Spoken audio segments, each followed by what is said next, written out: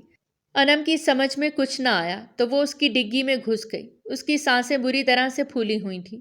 وہ اپنے آپ کو پرسکون کرنے کی کوشش کر رہی تھی، مگر خوف تھا کہ بڑھتا ہی جا رہا تھا اور اسی خوف کی وجہ سے وہ بے ہوش ہو گئی تھی۔ محترم عمار صاحب نے جنگل کے بیچوں بیچ جا کر گاڑی روکی۔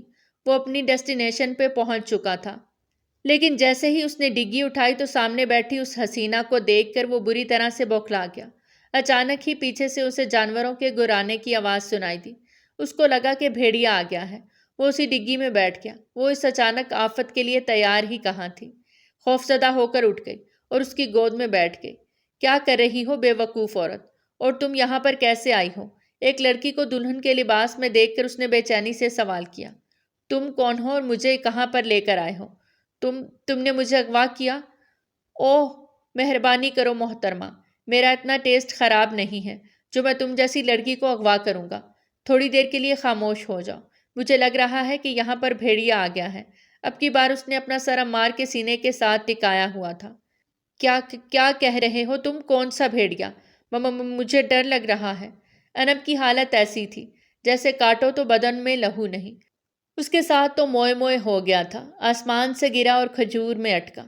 اس کے ماں باپ کا اس کے بچپن میں ہی انتقال ہو گیا تو اس کی پرورش اس کے تایا جان نے کی تھی، جو حد سے زیادہ لالچی آدمی تھے۔ انہوں نے اس کا سودا ایک بہت بڑے بزنس مین کے ساتھ کر دیا اور بدلے میں ان سے کروڑوں کے حساب سے پیسے لیے۔ وہ ان کو اپنے بابا جان جیسا ہی سمجھتی تھی اور ان کو بابا کہہ کر ہی پکارتی تھی، لیکن جس دن اسے اس حقیقت کے بارے میں پتہ چلا اس دن وہ بہت بری طرح سے ٹوٹ گئی۔ دادی جان نے بھی اس کو یہی مشورہ دیا کہ تم حویلی سے بھاگ جاؤ، اور پھر شادی کے دن وہ اسی وجہ سے وہاں سے بھاگ آئی۔ تھوڑی ہی دیر کے بعد وہ دونوں ہی اس ڈگی سے باہر نکل آئے۔ تم مجھے یہاں پر اکیلا چھوڑ کر مت جانا ورنہ میں مر جاؤں گی۔ او ہیلو محترمہ، تم جانو اور تمہارا کام جانے۔ میں نے یہاں پر تمہاری حفاظت کا ٹھیکہ نہیں اٹھایا ہوا، اور نہ ہی میں نے تمہیں کہا تھا کہ میری گاڑی میں آ کر چھپ جاؤ۔ میں اکیلا شکار پر آیا ہوں اور اکیلا ہی جاؤں گا۔ تم جا کر اپنا حساب کتاب برابر کر لو۔ تم اس قدر ظالم کیسے ہو سکتے ہو؟ ایک عورت جو کہ بے بس ہے اور تمہارے سہارے پر ہے، تم اس کو کیسے چھوڑ سکتے ہو؟ وہ آنکھیں چھوٹی چھوٹی کر کے اس کے دلہن والے سراپے کو گھورنے لگا۔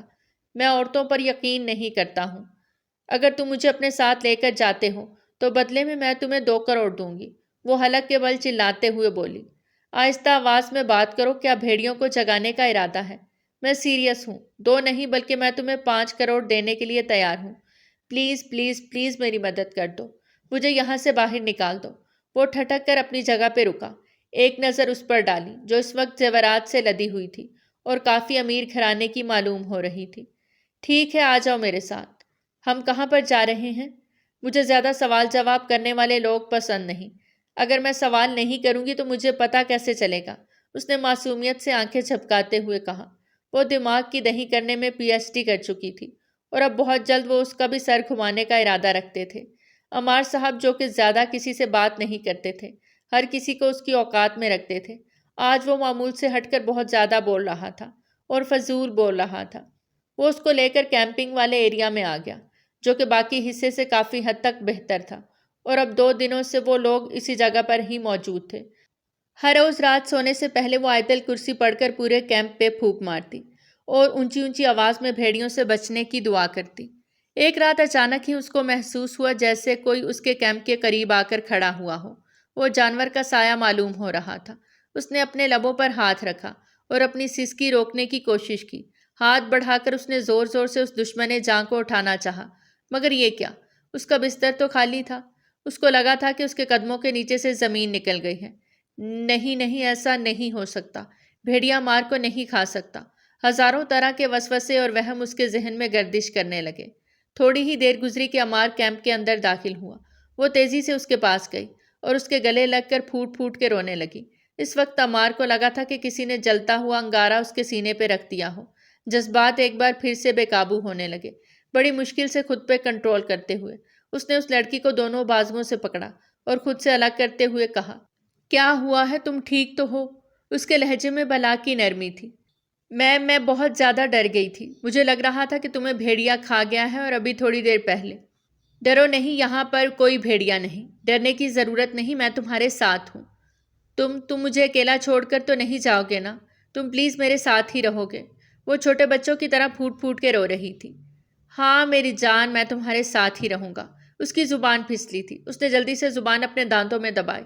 خدا کا شکر تھا کہ اس لڑکی نے اس کی بات نہیں سنی تھی، ورنہ یہاں پر پانی پت کی تیسری جنگ شروع ہو جاتی۔ جلد ہی انم کو اپنی غلطی کا احساس ہوا۔ وہ تیزی سے اس سے دور ہٹی۔ اب زیادہ فری ہونے کی ضرورت نہیں ہے میرے ساتھ۔ او ہیلو میڈم، میں کب فری ہوا؟ فری تو آپ ہو رہی تھی، میں بس تھوڑا سا ڈر گئی تھی۔ اللہ کرے کہ تم ہمیشہ ایسے ہی ڈرتی رہو۔ کیا کہا تم نے؟ کچھ بھی نہیں، میں نے تو کچھ بھی نہیں کہا۔ وہ فوراً سے انجان بن گیا۔ وہ لوگ اس رات بھی بیٹھ کر باتیں کرتے رہے۔ مجھے یہاں پر نہیں رہنا، پلیز مجھے یہاں سے لے چلو نا۔ اور اگر وہاں پر سکندر خان نے تمہیں آ کر پکڑ لیا تو تم کیا کرو گی؟ تم ہو نا، تم مجھے بچا لو گے۔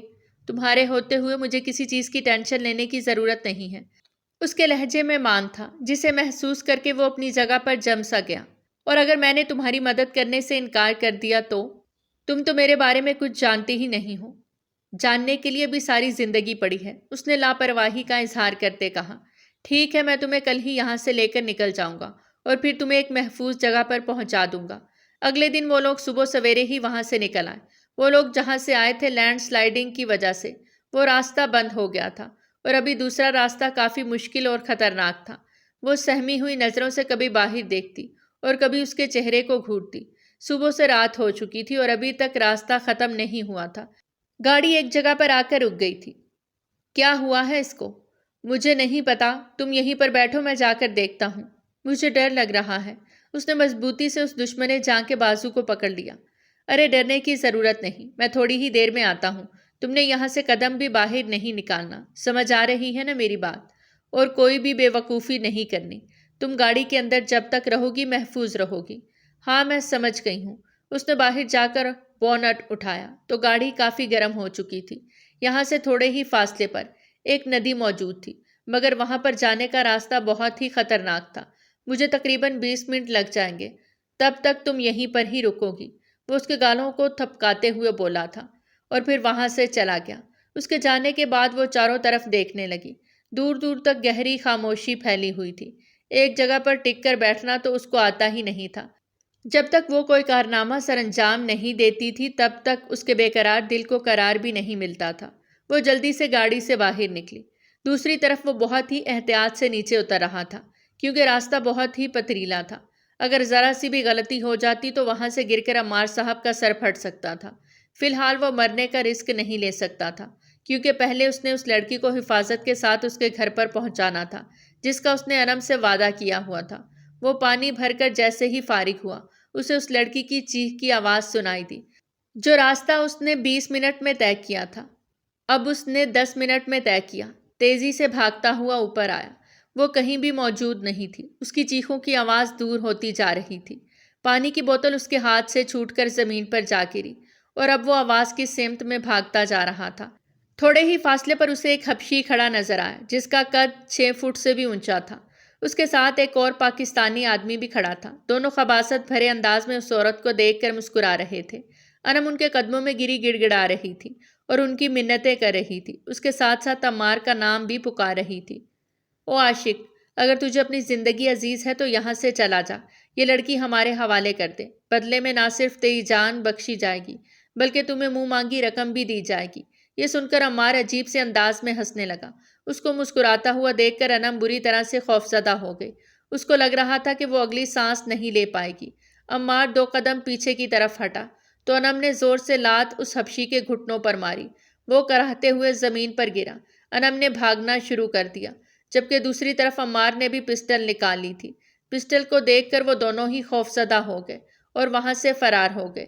اب وہ انم کے پیچھے بھاگ رہا تھا اور اس کو رکنے کے لیے کہہ رہا تھا، مگر انم کچھ بھی سننے سمجھنے کے لیے تیار نہیں تھی۔ اس کو لگ رہا تھا کہ عمار اس کا سودا کرنے والا ہے۔ وہ ایک کھائی کے کنارے آ کر رکی، اس سے پہلے کہ وہ وہاں سے چھلانگ لگاتی۔ عمار نے اس کا بازو پکڑ کر اس کو ایک جھٹکے سے اپنی جانب کھینچا اور ایک زوردار تھپڑ اس کے چہرے پر مارا۔ اس کے ہوش ٹھکانے آ گئے۔ تم تو میرا سودا، تم پاگل تو نہیں ہو گئی؟ سوچ بھی کیسے سکتی ہو کہ میں اپنی عورت کا سودا کر سکتا ہوں؟ وہ اس کو بری طرح سے جھنجھوڑتے ہوئے اس سے سوال کر رہا تھا۔ اگلے ہی لمحے اس نے ایک جھٹکے سے انم کو اپنے سینے سے لگا لیا۔ محبت کرتا ہوں میں تم سے، بے تحاشا محبت، بیان نہیں کر سکتا۔ تم سوچ بھی نہیں سکتی کہ تم میرے دل کے کتنے قریب ہو۔ آج سے نہیں بلکہ اس دن سے ہی جب میں نے تمہیں پہلی بار دیکھا تھا۔ وہ اسے اپنے گلے سے لگائے اس کے کانوں میں نرم انداز میں بات کرتا، سحر گھول رہا تھا، جبکہ وہ بے خود اس کی باتیں سنے جا رہی تھی۔ اس میں اتنی ہمت بھی نہیں تھی کہ وہ اس سے سوال پوچھ سکتی۔ گال تکلیف کے مارے دہک رہے تھے۔ یوں لگ رہا تھا جیسے کسی نے آگ کا انگارہ اس کے گالوں پر لا کر رکھ دیا ہو۔ تھوڑی ہی دیر کے بعد وہ اس سے الگ ہوا۔ چلو میرے ساتھ۔ اس کا بازو مضبوطی سے پکڑ کر وہ اس کو اپنے ساتھ لے کر گاڑی میں آ گیا۔ صبح کے وقت وہ دونوں شہر کی حدود کے اندر داخل ہو گئے۔ ان دونوں کے لیے ایک دوسرے سے نظریں ملانا مشکل ہو گیا تھا۔ مجھے تو اندازہ نہیں تھا کہ تم مجھ سے شرماتی بھی ہو۔ مجھے تو صرف یہ پتا تھا کہ تم سر پھاڑنا جانتی ہو۔ پہلے شاپنگ مال میں میرا سر پھاڑا تھا اور پھر انکل فاروق کے گھر پر۔ میری غلطی نہیں تھی، تم خود ہی غلط جگہ پر جا کر بیٹھے ہوئے تھے۔ او ہیلو میڈم، میں لان میں بیٹھا اخبار پڑھنے میں مصروف تھا۔ مجھے کیا پتا تھا کہ میری سختی آئی ہوئی ہے۔ اگر پتا ہوتا تو کبھی بھی وہاں پر نہ بیٹھتا۔ یہ کہہ کر وہ چھوٹے بچوں کی طرح منہ بنانے لگا۔ تم نے مجھے تھپڑ مارا ہے اور یہ میں کبھی بھی نہیں بھولوں گی۔ یہ سب تمہاری بہتری کے لیے تھا۔ تم نے سوچ بھی کیسے لیا تھا کہ میں تمہیں ان لوگوں کے حوالے کر دوں گا؟ پتہ نہیں کیوں، میں بہت زیادہ ڈر گئی تھی۔ ہمیشہ سے ہی اپنوں سے مجھے دھوکے ملے ہیں۔ یقین کرنا مشکل ہو گیا تھا۔ میں نے سوچا کہ عزت کا سودا کرنے سے اچھا ہے اپنی زندگی کا سودا کر دوں۔ اب اداس مت ہو جانا، فکر مت کرو، بہت جلد تمہاری زندگی سے ہر طرح کے مسئلے ختم ہو جائیں گے۔ میں 2 ہی دنوں میں اپنے بابا سے بات کر کے تمہارے گھر میں رشتہ بھجواتا ہوں۔ تو تمہیں کس نے کہا کہ میں تم سے شادی کروں گی؟ میرے علاوہ تم کسی اور سے شادی کر کے تو دکھاؤ، دلہن کے ساتھ ساتھ دلہا بھی غائب کروا دوں گا۔ دلہن تو سب کو نظر آ جائے گی، مگر پھر دلہے کو ڈھونڈنا ان کے لیے مشکل ہو جائے گا۔ میں دیکھ رہی ہوں کہ تم کچھ زیادہ ہی ہواؤں میں اڑنے لگے ہو، زیادہ فری ہونے کی ضرورت نہیں ہے میرے ساتھ، سمجھا رہی ہوں میں تمہیں۔ یہ کہہ کر اس نے اپنا چہرہ کھڑکی کی طرف موڑ لیا۔ اس کے لبوں پر ہلکی سی مسکراہٹ پھیلی ہوئی تھی۔ اسے بھی وہ واقعہ یاد آ گیا جب وہ اپنی چچی جان کے گھر کرکٹ کھیل رہی تھی، اپنے چھوٹے چھوٹے کزنز کے ساتھ مل کر ہلا گلا کر رہی تھی۔ اچانک ہی اس نے شاٹ ماری تو گیند برابر والی حویلی میں جا گرا۔ اس کے وہم و گمان میں بھی نہیں تھا کہ وہ گیند عمار کے سر پر جا کر لگے گا۔ عمار صاحب، جو کہ اس لڑکی کو سخت سست سنانے کا ارادہ رکھتے تھے، اس کا حسن دیکھ کر اپنی جگہ پر جم گئے۔ ایسا نہیں تھا کہ اس نے آج سے پہلے حسین عورتیں نہیں دیکھی تھیں۔ اس کی زندگی میں بے تحاشا خوبصورت عورتیں آئی تھیں، لیکن جو کشش اس عورت میں تھی وہ کسی اور عورت میں نہیں تھی۔ اس نے عمار کی آنکھوں کے سامنے چٹکی بجائی اور دانت پیستے ہوئے بولی، اگر آپ کی ٹھڑک پوری ہو گئی ہو تو مہربانی کر کے میری بال میرے حوالے کر دیں۔ عمار کو اس سے اس قدر صاف گوئی کی امید بالکل نہیں تھی۔ وہ بری طرح سے سٹپٹا گیا۔ محترمہ، آپ جانتی بھی ہیں کہ آپ کس سے بات کر رہی ہیں؟ جی میں جانتی ہوں، اس وقت ایک نادیدہ شخص سے بات کر رہی ہوں۔ یہ کہہ کر اس نے غصے سے اس کے ہاتھوں سے بال چھینا۔ جس تیزی سے وہ آئی تھی اتنی ہی تیزی سے بال لے کر وہ دیوار پھلانگ کر چلی گئی۔ اس کے جانے کے بعد عمار نے سامنے بیٹھے اپنے کزن سے پوچھا، جو سارا تماشا خاموشی سے دیکھ رہا تھا، یوں جیسے اگر وہ بولے گا تو پتھر کا ہو جائے گا، یہ لڑکی کون ہے؟ انکل سالار کی بھتیجی ہے، اس پر غلط نظر ڈالنے کی ضرورت نہیں ہے، یہ پہلے سے ہی منگنی شدہ ہے اور بہت جلد اس کا نکاح ہو جائے گا۔ عمار کو لگ رہا تھا جیسے کسی نے اس کے سینے پہ خنجر چلایا ہو۔ تم میرے ساتھ مذاق کر رہے ہو نا؟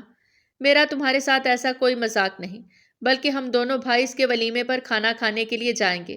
میں تو اس کے ولیمے پر لوگوں کو بہت پریشان کروں گا، اس سے سارے بدلے لوں گا۔ جب بھی یہ یہاں پر آتی ہے اپنی حویلی کے ساتھ ساتھ ہماری حویلی والوں کو بھی پریشان کرتی ہے۔ دلاور اس سے بہت تنگ نظر آ رہا تھا اور اس نے منصوبہ بھی بنا لیا تھا کہ وہ کیسے اس لڑکی کی شادی کو برباد کرے گا، لیکن بیچارے کو اس کا موقع ہی نہ مل سکا، کیونکہ شادی کے دن ہی وہ بھاگنے میں کامیاب ہو گئی۔ کیا تمہیں یقین ہے کہ نانی جان تمہیں اپنے پاس پناہ دینے کے لیے راضی ہو جائیں گی؟ جو کچھ تم نے مجھے اس گھٹیا انسان کے بارے میں بتایا ہوا تھا، مجھے تو لگتا ہے کہ وہ ان تک پہنچنے میں کامیاب ہو جائے گا۔ ایسا نہیں ہو سکتا، نانی جان کبھی بھی مجھے اس گھٹیا شخص کے حوالے نہیں کریں گی۔ وہ مجھ سے بہت محبت کرتی ہیں، وہ دل فریب انداز میں مسکراتے ہوئے بولی۔ آفٹر آل میں ان کی لاڈلی بیٹی کی اکلوتی اولاد ہوں۔ کیا مجھے تمہارا موبائل مل سکتا ہے؟ اس نے پہلے ہی اپنی نانی جان کو اطلاع دے دی تھی۔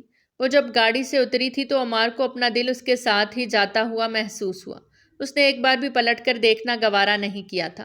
وہ گہری سانس خارج کرتا ہوا اپنی گاڑی ریورس کر کے وہاں سے آ گیا، لیکن دل پر ایک عجیب سا بوجھ آ کر گرا۔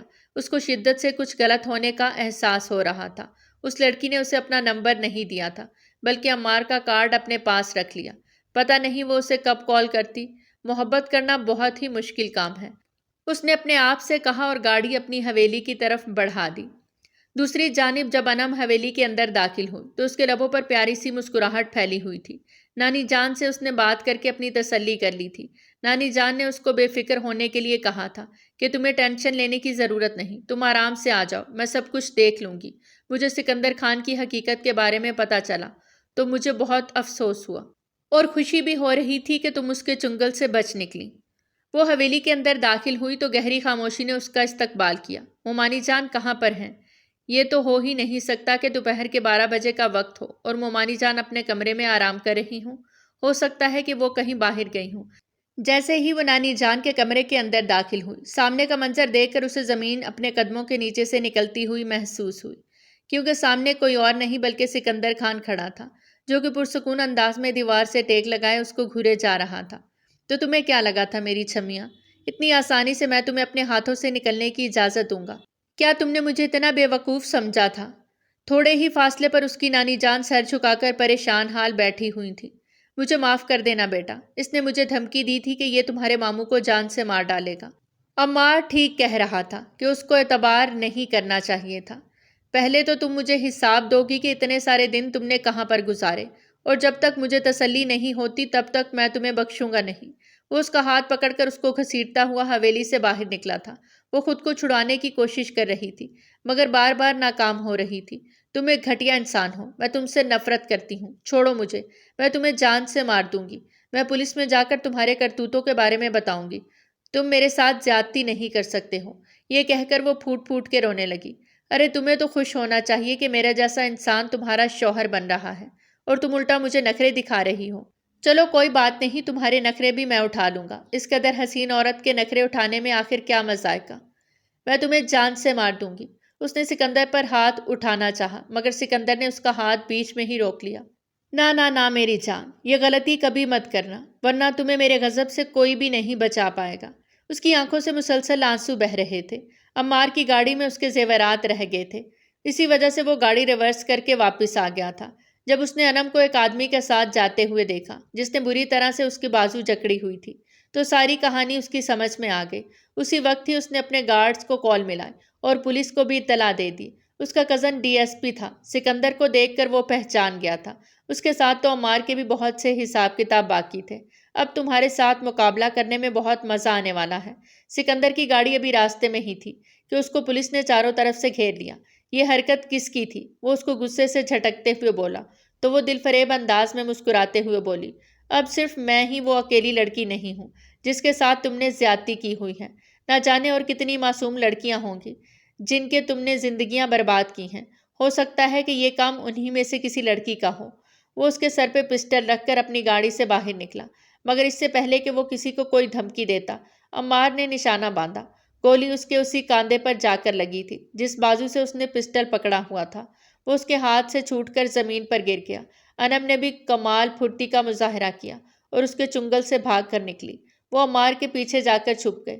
اسے یکدم ہی تحفظ کا احساس ہونے لگا۔ ہاں، وہ شخص اس کا محافظ تھا۔ جنگل میں بھی اسی شخص نے اس کی عزت کو محفوظ رکھا، اور اب بھی وہ اس کو بچانے کے لیے آ گیا تھا۔ وہ ہمیشہ سے اسی طرح کے ہی مرد کی تلاش میں تھی جو اسے محبت کرے، اس کو عزت دے اور اس کی حفاظت بھی کرے، نہ کہ جو اس کو بیچ راستے میں تنہا چھوڑ کر نکل جائے، اور نہ ہی ان مردوں کی طرح جو ذرا سی غلطی پر اس کو کسی اور کے ہاتھوں بیچ دیں۔ سکندر کو پولیس پکڑ کر لے جا چکی تھی، اور اب عمار کا صرف اور صرف ایک کام تھا، اس کے خلاف زیادہ سے زیادہ ثبوت اکٹھے کرنے کا، تاکہ وہ جیل سے کبھی بھی باہر نہ نکل سکے۔ تم ٹھیک تو ہو؟ اس کے جانے کے بعد وہ اس چھوٹی سی لڑکی کی طرف متوجہ ہوا تو اس نے معصومیت سے نفی میں سر ہلا دیا۔ وہ اس کو حویلی لے کر واپس آ چکا تھا۔ تقریباً 3 دنوں تک وہ بہت زیادہ مصروف رہا، اس لیے ان دونوں کی آپس میں بات چیت نہیں ہو سکی۔ انم نے فیصلہ کیا تھا چاہے کچھ بھی ہو جائے اب وہ اپنے تایا جان سے نہیں ملے گی۔ وہ ان کی شکل بھی نہیں دیکھنا چاہتی تھی، کیونکہ یہ سب کچھ اس کے تایا جان سے ہی شروع ہوا تھا۔ اگر وہ پیسوں کا لالچ نہ کرتے تو آج وہ ایک پرسکون زندگی گزار رہی ہوتی، لیکن پھر وہ کبھی عمار سے نہ مل پاتی۔ ایک دن وہ کمرے کے اندر داخل ہوا تو وہ وہاں پہلے سے ہی موجود تھی، اور لہرا لہرا کر اس کی دیواروں پر پنک کلر کا پینٹ کر رہی تھی۔ آخر یہ خود کو سمجھتا کیا ہے؟ اس کو کیا لگتا ہے؟ اس کو تو میں ایسا سبق سکھاؤں گی کہ یہ ساری زندگی یاد رکھے گا۔ کل ہی عمار نے اس کو کسی بات پر ڈانٹا تھا جس کی وجہ سے اس کا منہ بنا ہوا تھا، اور اب وہ بدلہ لینے کے لیے اس کے کمرے میں پہنچ گئی تھی۔ یہاں پر ٹھیک طرح سے نہیں لگا، یہاں پر بھی لگاؤ۔ عمار کی آواز سن کر وہ جلدی سے ہوش کی دنیا میں آئی۔ پلٹ کر دیکھا تو وہ پرسکون انداز میں بازو لپیٹے دروازے کے ساتھ ٹیک لگا کر کھڑا اس کی طرف مسکراتی ہوئی نظروں سے دیکھ رہا تھا۔ وہ گڑبڑا گئی۔ میں جی محترمہ، مجھے اندازہ ہو گیا ہے کہ آپ مجھ سے بدلہ لینے کے لیے یہاں پر آئی ہیں۔ آپ مجھے اس سے بھی بڑی سزا دے سکتی ہیں۔ یہ کہہ کر وہ چھوٹے چھوٹے قدم اٹھاتا ہوا اس کی طرف بڑھا تو وہ دیوار کے ساتھ جا کر کھڑی ہو گئی۔ مجھ سے دور رہ کر بات کرو، ورنہ کیا؟ ورنہ میں چیخ چیخ کر سب کو بلا لوں گی۔ کیا بتاؤ گی ان کو کہ تمہارا ہونے والا شوہر تمہارے پاس آنے کی کوشش کر رہا تھا؟ یہ کہہ کر وہ اس کی کمر پہ ہاتھ رکھنے ہی لگا تھا کہ وہ بن پانی کی مچھلی کی طرح تڑپتی ہوئی سائڈ پہ ہٹی۔ جب تک نکاح نہیں ہوتا میرے ساتھ فری ہونے کی ضرورت نہیں، چلاتے ہوئے وہ باہر نکل گئے۔ فکر مت کریں، آپ کا یہ جواز بھی میں بہت جلد ختم کر دوں گا۔ وہ اپنے تایا جان کے گھر واپس آ گئی تھی، کیونکہ اس کے تایا جان نے آ کر اس کے قدموں میں گر کر اس سے معافی مانگ لی تھی۔ وہ انہیں اس حالت میں نہیں دیکھ سکتی تھی، اور وہ اس قدر ظالم بھی نہیں تھی، نہ ہی وہ پتھر دل تھی۔ اگلے 3 دنوں تک وہ اس سے ملنے کے بہانے ڈھونڈ رہا تھا، مگر کوئی بھی اسے انم سے ملنے کی اجازت نہیں دے رہا تھا۔ اور پھر رات کے وقت وہ کھڑکی پھلانگ کر اندر داخل ہوا۔ وہ اس کو دیکھ کر گھبرا گئی۔ عمار، تم پاگل تو نہیں ہو گئے؟ ہاں، میں واقعی پاگل ہو گیا ہوں۔ نکاح ہونے کے باوجود بھی کوئی بھی مجھے تمہارا دیدار کرنے کی اجازت نہیں دے رہا۔ یہ تو سراسر ناانصافی ہے۔ وہ جذبات سے چور لہجے میں کہتا ہوا اس کی طرف بڑھا، وہ جس کو شرارتی لڑکیاں زہر لگتی تھیں، آج وہ اس امیچور لڑکی کے عشق میں گرفتار ہو گیا تھا۔ اپنے چہرے پر اس کی نظروں کی تپش کو محسوس کرتے ہوئے اس نے فوراً نگاہیں جھکا لیں۔ اس کا دل زور زور سے دھڑکنے لگا۔ سکندر نامی پھانس بھی اس کی زندگی سے نکل چکی تھی اور اب وہاں پر صرف اور صرف عمار موجود تھا جو اس سے محبت کرتا تھا۔ اس طرح سے شرماتی رہو گی تو پھر مجھے اپنے اوپر کنٹرول کرنا بہت مشکل ہو جائے گا۔ یہ کہہ کر وہ اس کی طرف بڑھا اور اس کی کمر پہ ہاتھ رکھتے ہوئے اسے ایک جھٹکے سے اپنی جانب کھینچا۔ وہ کسی قسم کی کوئی مزاحمت نہیں کر رہی تھی۔ اپنی کمر پہ اس کی چلتی ہوئی انگلیوں کو محسوس کرتے ہوئے اس نے شرم سے اپنا چہرہ اس کے سینے میں چھپا لیا۔ وہ اس پر پورا پورا حق رکھتا تھا۔ ان دونوں کا نکاح ہو چکا تھا۔ مجھے ڈر لگ رہا ہے، اس کی نرم آواز گونجی۔ کس بات سے ڈر لگ رہا ہے؟ مجھے بتاؤ، میں تمہارا ہر ڈر تم سے دور کر دوں گا۔ وہ پیار سے اس کے گالوں کو سہلاتے ہوئے بولا۔ تم کبھی مجھے دھوکہ تو نہیں دو گے نا؟ دھوکہ تو نہیں دوں گا، لیکن سزا ضرور دوں گا۔ کس طرح کی سزا؟ اس نے حیرت سے آنکھیں پھیلاتے ہوئے سوال کیا۔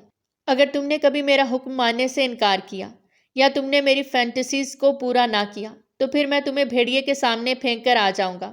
یہ سن کر اس نے اس کے کاندھے پہ زور سے تھپڑ مارا۔ تم نے مجھے بے وقوف بنایا تھا، وہاں پر کوئی بھیڑیا نہیں تھا، میں اتنے دن یوں ہی ڈرتی رہی۔ میں تمہیں کبھی بھی معاف نہیں کروں گی، اور ہاں، میرے ساتھ فری ہونے کی ضرورت نہیں، میں تم سے ناراض ہوں۔ یہ کہہ کر وہ اس سے دور بھاگنے ہی لگی تھی کہ عمار نے اس کی پیٹھ پہ بازو رکھ کر اسے دوبارہ سے اپنی جانب کھینچ لیا۔ اب تو بھاگنے کے سارے راستے بند ہو چکے ہیں، اب آپ کے پاس فرار ہونے کا کوئی چانس نہیں۔ وہ اس کے کانوں میں سرگوشی کرتے ہوئے اس کو ایک بار پھر سے شرمانے پر مجبور کر گیا۔ ان دونوں کی حادثاتی ملاقات ان دونوں کی محبت کی کہانی کا آغاز ثابت ہوئی تھی۔ وہ جسے مردوں پر یقین کرنے سے ڈر لگتا تھا، وہ عمار پر آنکھیں بند کر کے یقین کرنے لگی تھی۔ عمار نے بھی اپنے آپ کو اس کے لیے مکمل طور پر تبدیل کر دیا تھا۔ اب وہ پہلے کی طرح کھڑوس اور سنجیدہ مزاج انسان نہیں تھا۔ اس کی پرسنالٹی میں بہت سی چینجنگ آئی تھی، اور یہ سب کچھ اس چھوٹی سی لڑکی کی قربت کی وجہ سے ہوا تھا۔ ہر وقت ہی ان میں نوک جھونک چلتی رہتی، لیکن ان نوک جھونک میں بھی پیار چھپا ہوا تھا۔ والسلام۔